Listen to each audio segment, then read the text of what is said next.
Good morning, y'all. How y'all doing today? Okay, y'all, I'm bringing y'all back another Narc video. We gonna talk about how petty they are and how they want you to do, they want you to move mountains for them, but they ain't willing to move those mountains for you. Okay, so here go a little story about two pies. My sister Life with Tashana made some pies. I don't know if it was for a holiday or if I was coming down to visit and I requested those pies and she made extra or whatever. Either way, my sister made pies, and usually when she makes desserts and I go and visit her, she usually send me and my son home with some desserts or whatever. So this particular time we came to visit, I was with the Narc. We bought home 2 sweet potato pies. My sister had made 2 sweet potato pies. Well, she made more than 2 sweet potato pies, but she gave me 2 sweet potato pies to bring home. One for me and my Narc. One for me and the Narc, and one for my son. My son get a whole pie to himself. The pie was really mine, but because I'm in a relationship with somebody, of course I'm gonna share my pie with him. So my pie becomes our pie. Y'all get it? Okay. So I bring home 2 pies, one for me, one for my son. So the petty thing that the Narc did is that he know it wasn't no secret that we both had a pie. You know what I'm saying? He know my son had a pie. He was there. I got a pie and he got a pie. So he know he should be eating out of our pie, not my son's pie.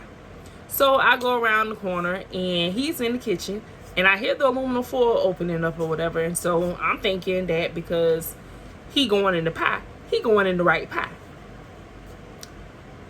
Our pie has not been cut yet. Well, actually, no, I'm lying. Our pie has been cut. My son's pie wasn't cut yet. So I hear the aluminum foil unraveling or whatever. I ain't thinking much about it because I'm thinking he in the right pie. So when I go around the corner and I see him with this fresh pie that don't have a cut in it yet, I'm like, I was like, that's the wrong pie. He's like, no, it ain't. I know what pie I'm eating. I was like, but why are you eating his pie and not eating our pie? I've already cut a piece of our pie, so why don't you just eat that one? He was like, why I need to eat our pie when he always eat he said they, because I have 2 boys, you know. So he was like, they always eating all our stuff, so why I can't eat his pie? It's not that you can't eat his pie, it's just that we have a pie for ourselves. He got a pie to himself. Why don't you just eat the pie that was for us instead of eating his pie, instead of being petty? Just like sometimes he would, you know, if he cooked stuff, and I believe that's where he was feeling salty at or whatever, because when he cooks differently than I do. He still eat like he in prison. So he would concoct some stuff together and then go in there and make big pots of it or whatever and get mad because don't nobody want to eat it. I didn't eat everything that he made because it's just stuff that I don't eat. But he did have some good tasting food sometimes. Not all the time. But don't get mad because everybody don't eat the same way you eat when you cook. But you eat everything that I cook the way that I cook it. So it's crazy, but he don't cook the same way I cook. But he eats all of my food. The Narc, that is. But when he goes in there and cook, he like to put lemon pepper in everything. Ain't nothing wrong with that. It's just that it's weird to me when I see it going in things that I don't think lemon pepper should go in. But that's my preference on how I cook. And so I don't mess with him about that's his taste buds. You know, his taste buds is different from mine. But I'm kind of iffy if I want to try that. You know what I'm saying? But you know, when you see one weird ingredient in something and you like, nah, I'm kind of turned off from that. It makes it hard for you to want to try it. But you know what I'm saying? I'm down to try it. I'm down to try it just to see that, you know what I'm saying? Because I might be shocked that it might taste, you know what I'm saying? It might taste better than what I expected it to. And a lot of his dishes have done me like that.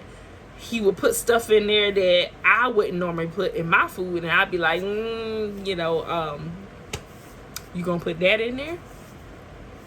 That you gonna put that with that in there? I don't know. I'm gonna have to see once it's done how all that mixed together, because I'm turned off with you putting the jelly in the, it. I ain't gonna say he put the jelly. I don't know what, but he do stuff like that. Like jelly just don't go in pig feet. Let's just say that, or eggs, or he do stuff like that. Stuff that don't go in things that they don't mix, they don't match. To me, like I said, he cooks a certain way, and everybody cannot and will not eat his cooking. So I tell him, hey, try not to do a lot, because it's just gonna be me and you eating it or whatever. You know what I'm saying? If it's something I ain't had, then I'm just like, just cook enough for yourself, because I ain't gonna eat that. You know what I'm saying? So my boys are big. They one know how to cook, so they ain't gonna go hungry. But he goes in there and he cooks this big meal, and I'm the only one ate something out of it, and everybody else was like, I'll just make something else because I don't eat that. You know what I'm saying? So if they willing to cook it themselves, let them go ahead and cook it themselves or whatever. But I already told you, for another instance, okay, when the narcissist want to be petty, he bought groceries one time. He went grocery shopping one time, and he was upset because somebody drank the last bottle of water. So the bottle of water is for everybody in the house. And so if somebody drinks the last bottle, all you need to do is say, hey, we out of water, so we know to go buy some more.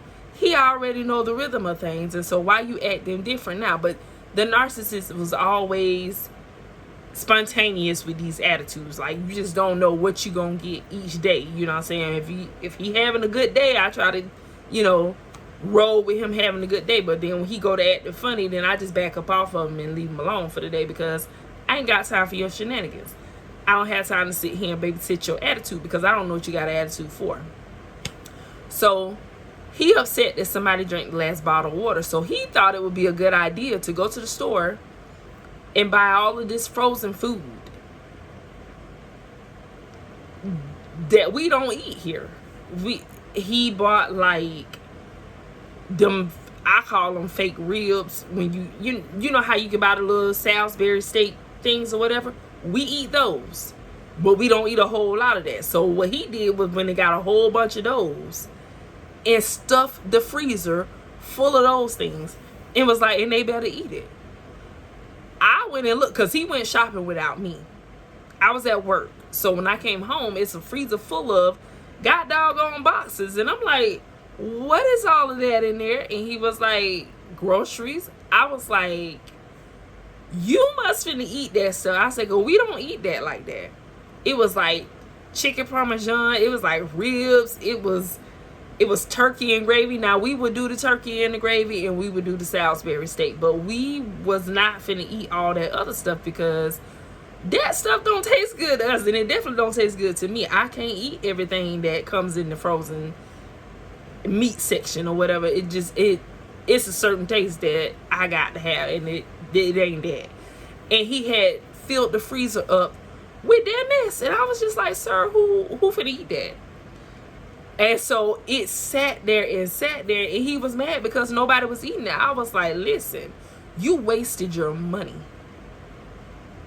Whatever you used to spend it to buy the stuff, you wasted your money, because I mean, from the bottom to the top of the freezer, this man had it filled, packed. Jim can't hardly close the door with all these boxes. And I'm just like, sir,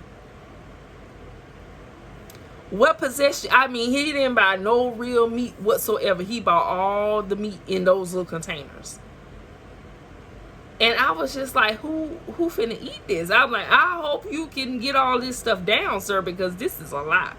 We only eat two of these kinds of things right here, and you just filled up this freezer with all of the varieties of that stuff. I was like, we not gonna eat that. So I ended up having to go and reshop, but I can't get anything. I had to wait. Yeah, I couldn't go shopping because he filled the freezer up to the brim with this stuff. And so I was like having to go and buy stuff every day to cook, because he went and did this nonsense being petty, and now he really mad because that stuff ain't moving out of the freezer. And I was like, but I told you, When I opened that freezer, I said, nobody's going to eat that stuff. And he was like, so then he started, this is the kicker. So, like I told y'all, I was eating his cooking. So, you know what I'm saying? Because out of respect, he was eating mine. And so, you know what I'm saying? He got in the kitchen, he cooked. So, I'm going to respect the fact that he went in there and took the time to cook a meal.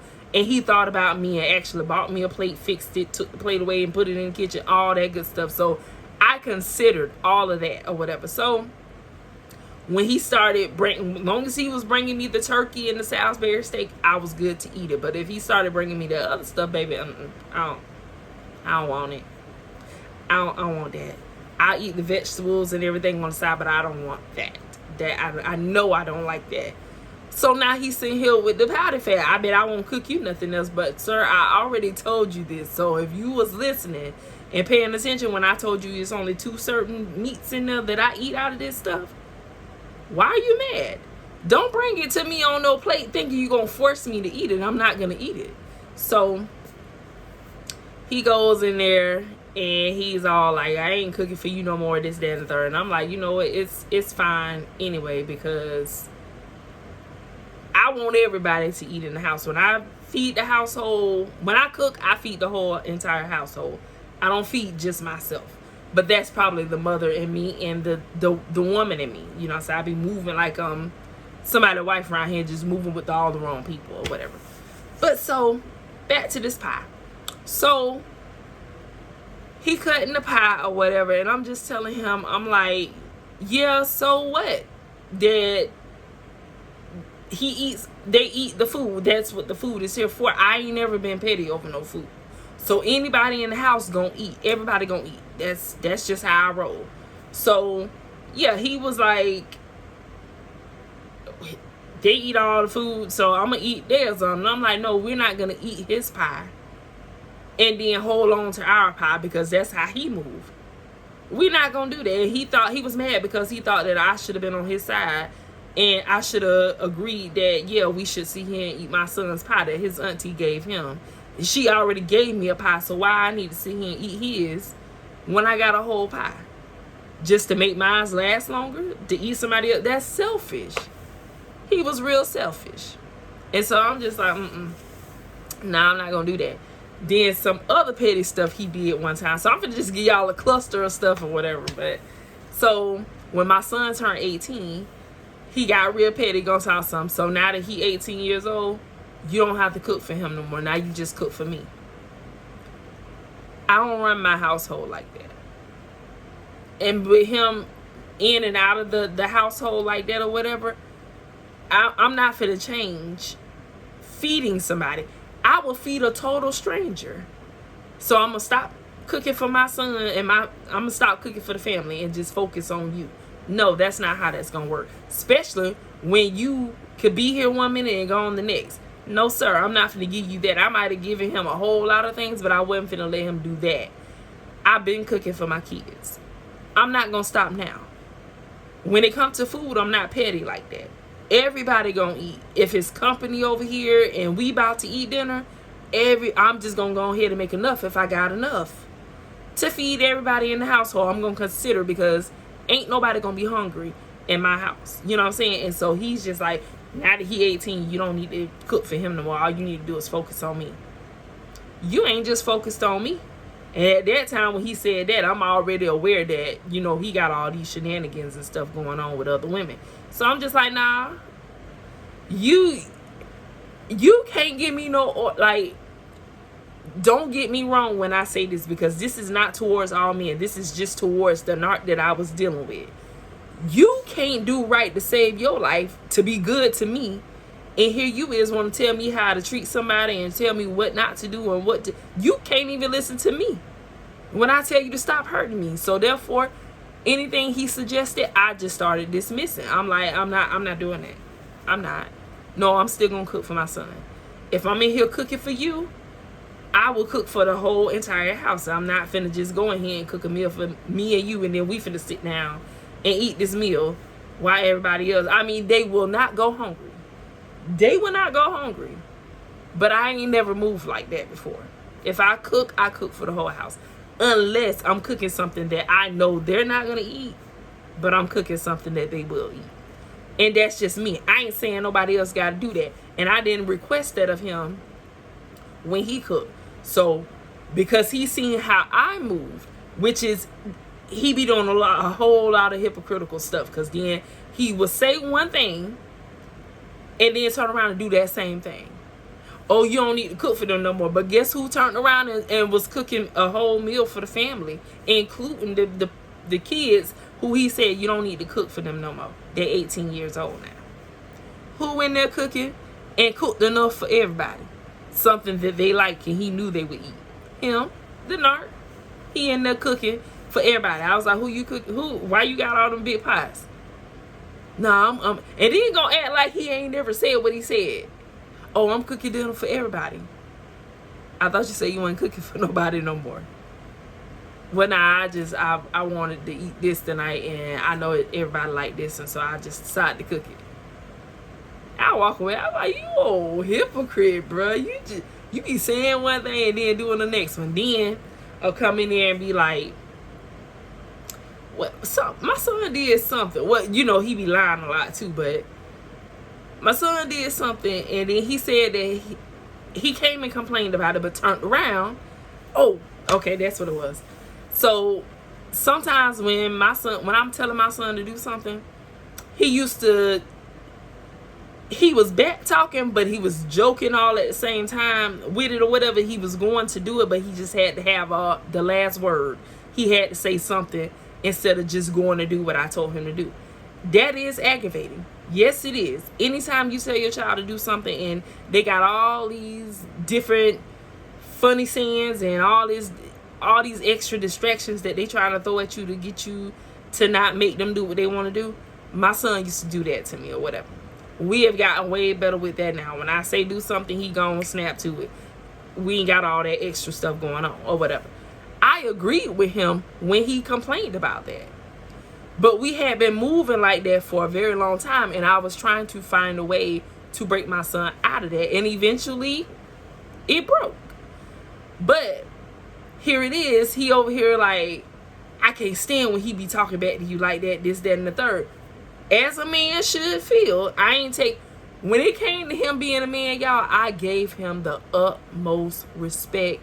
Whether this man was good to me or not, I still respected that man all the way up until January 27th is when I decided. Well, January 26th is when I decided to just be like, you know what? You sit here and you let everybody talk trash to you like they want to talk trash to you. And I'm the only one talk to you like you got some sense and like you're a human being. Today, I'm finna just let it all hang out.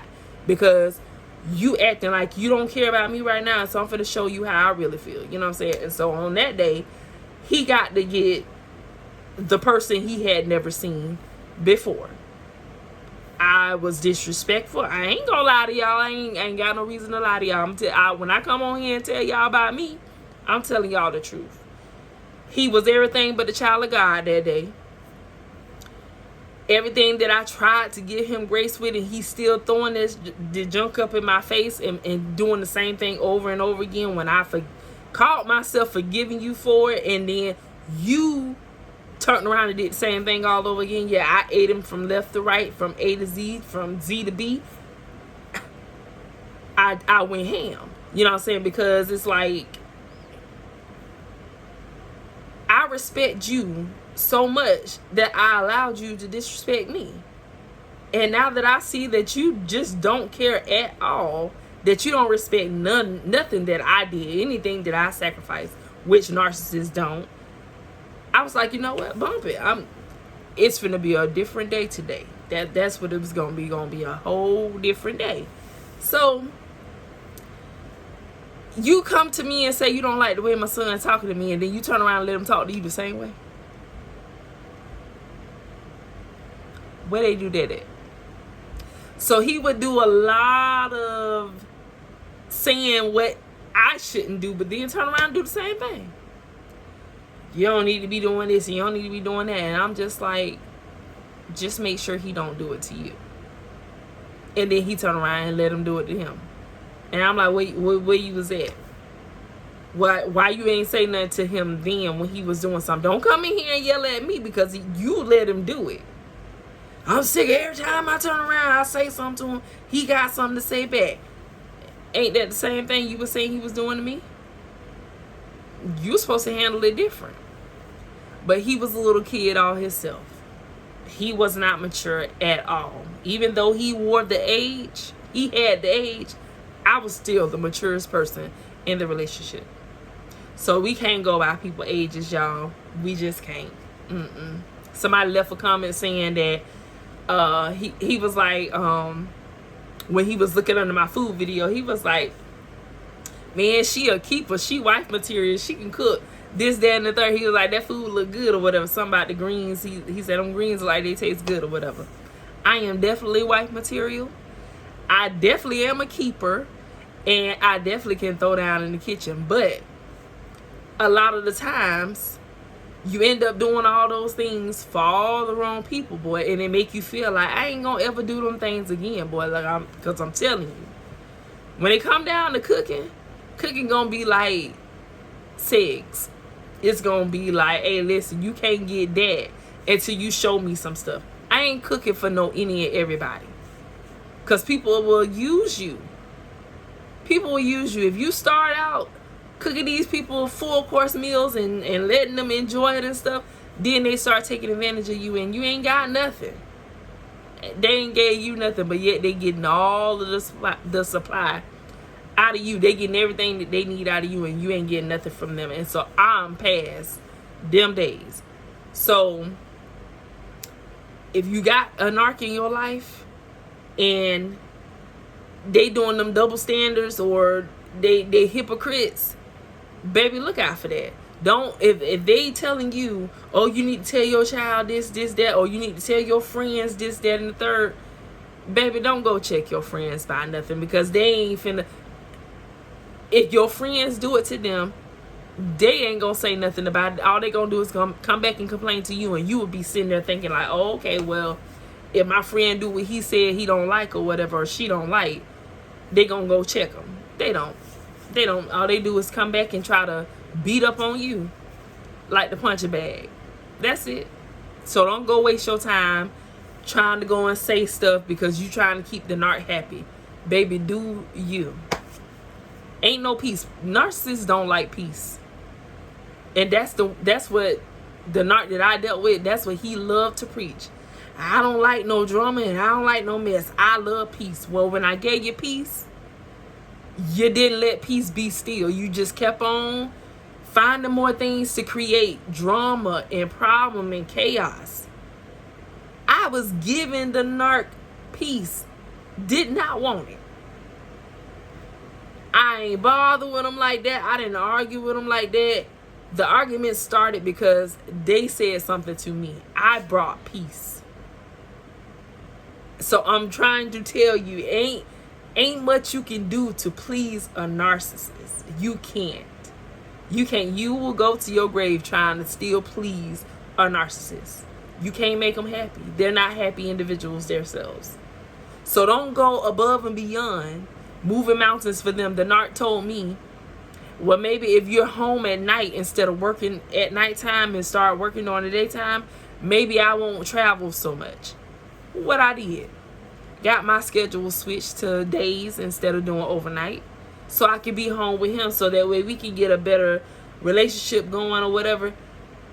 This is not now for those of you who are just jumping in. This is something that happened a long time ago, but somebody that I currently got out of a relationship with, and I'm on a different side. I'm on the healing side now, and I'm seeing things more clearly now, and I'm learning every day different things that I went through, because when you go through a journey with a narcissist, it will make you feel like you're crazy. And now I know that I'm not crazy, and I got my sense that God gave me. I'm trying to give it back to whoever needs it, because I once was there in your shoes, and I know exactly how you feel when you feel like ain't nobody gonna understand where you're coming from. But I do. I'm showing you all, I'm telling you all my stories so that you know that you're not alone. But yes, I went and rescheduled got my schedule changed over to work the day shift, so that way I could be home at night with my man. And guess what? My man still went out of town. My man still was moving and moving how he wanted to move after I done switched up for him. All it is control. Oh, if I say it, she'll do it. Don't do that. Don't do that, because they ain't willing to do the same thing for you. If you say, well, baby, I think that we need to spend more time together, the narcissist ain't finna give you that. Actually gonna look at you like you crazy. Like, man, get out of here with that. Spend more time. I'm already with you. I'm in a relationship with you, ain't I? I'm here, ain't I? The narcissists I dealt with love to say that. I'm here, ain't I? You here, but what does that mean? What that mean? Because you here. I need more than a body to just be around me. Like, I guess the narcissist just wants to be needed for specific things. And if you don't want them for those specific things, don't bother them. Because he thought that all he had to do was provide, pay the bills, have sex, and, or should I say have relations, and in my case fix whatever is broken, which he would jump faster to help a stranger than to fix my stuff. He will when he wants to, but I got to put in some kind of work some kind of way. So I'm just telling you, you ain't got to move no mountains for no narcissist, baby, because there ain't no narcissist finna move no mountains for you. So when they trying to throw out they little, oh, you need to be more sexy, you need to wear this, and what you need to do, because what you asking me to do, you ain't even doing it. 9 times out of 10, they ain't even meeting you halfway with what they trying to get you to do. They just trying to see if I could say it to them, will they do it? And if they will, then I'm gonna just keep saying stuff because I see you will make a change. These narcissists are smart dumb. They are. They smart when we don't know what they're doing, but they're dumb once we catch on and you still trying to play the same game. Sir, find a different game. Find a different game. I caught you. With a narcissist though, ain't no caught. They don't ever get caught. Like, it's like, no, I didn't. You didn't see me do that. You didn't see that in my phone. You didn't see me with her. I didn't do it. Like, they are just people who don't ever get caught. They caught. If you get my drift, you caught them. But they gonna tell you they are not, you ain't catch them. I don't care what you say, you can say it to you back in booth. I ain't gonna take accountability. Is what it is. I definitely ain't. Nah, I didn't. That's what you think. That's what you say. That's what your mind is telling you, that you seen me with that other woman, or you seen me with that other man. I wasn't talking to that man, and I wasn't talking to that woman. Yes, you was. No, I wasn't. I was looking past his shoulder at the house that was right behind him, and I was going to tell you that house looked nice. That's the dumb stuff the narc that I had would say to me. Would never take accountability, baby. I'm telling you, he would blame it on the cat walking across the road. I was looking at the cat. I wasn't looking at that lady.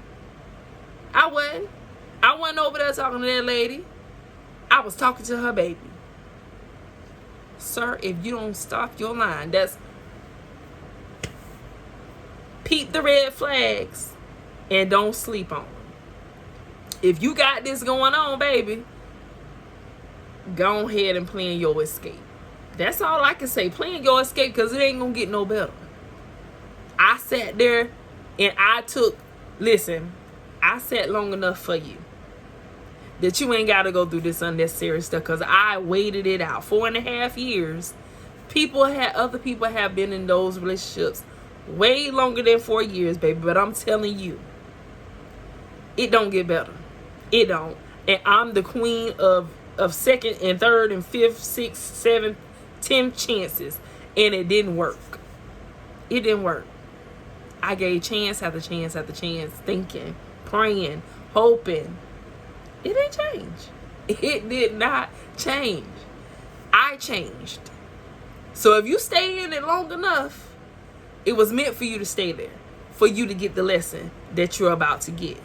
And all it's going to do is help you fall in love with yourself and move into your healing journey. And you're going to learn a whole lot about yourself that you didn't know. You're going to start falling in love with yourself, and you're going to start cutting off people, and people are just going to start falling off for you. Because you're not going to be carrying the same energy no more. You're not going to be the same person you once was. It's going to open your eyes to a whole new world that you didn't even know was out there, that you couldn't see. It's been there, but you couldn't see it. Because your mind was cluttered with all the narcissistic, toxic waste that they put in us. Because I'm telling you, y'all, it was like I was crawling out of a fog. Once I went and deep dived into this narcissistic stuff, boy, I'm like, wow, I really wasn't crazy. Because I have to tell you that in the beginning, after, getting into this thing, I still felt like I was crazy. And like, nah, these people don't totally understand what I just went through. And turns out they really do. Because I'm telling you, I found so many people who have been just where I was with the toxic narcissistic relationships that I've been in. I was not the only one, and you aren't the only one, and won't be the only one. So if you run across these videos, baby, and you already thinking to yourself, something wrong with this relationship. It's either them or it's either me. I need to figure out who it is. 9 times out of 10, it ain't you. It's them. But it's you who need to make a change. Once you change, everything else around you changes. It's hard. It makes you feel like just throwing in the towel and saying, you know what, I'm so lonely, I want to call this person back. And all you're doing is calling back in all that drama and all that toxic, narcissistic junk that you don't need in your life. But sometimes we feel like it makes us feel better because it's something that, which is called the trauma bond. The trauma bond doesn't feel good, but it feels good all at the same time, because once you're going through that sick feeling of missing them, and you just feel like if you get them back in your life, you will feel okay. You can breathe again. You can see things clearer again, because I'm telling you, there's a whole different world when I date the narcissist versus when I'm not with the narcissist. It's like I made up all of the beautiful things that I seen in that relationship. I made it up. It wasn't really happening, but I made it up. I made up a whole beautiful world when I was with the narcissist to, I guess, cover up the pain that I was actually feeling with it. Because I'm telling you, the narcissist brought anxiety. It brought stress. It brought pain. It brought doubt within myself. I did not feel good in the relationship, but I felt good in the relationship, if you know what I mean. You know what I'm saying? So it's like, it ain't healthy for us. And we got to see beyond that. So go and get yourself together. Fall in love with yourself, because I'm telling you, you can't go wrong with falling in love with yourself, because it starts with you. You have to love you. And I love y'all. Have a great day. Grow something. Cabbage, collard greens, spinach, lettuce, bell peppers, collard greens, all that stuff is plantable right now for the fall season. So go ahead and get it, y'all, because like the stuff in the stores ain't getting no better.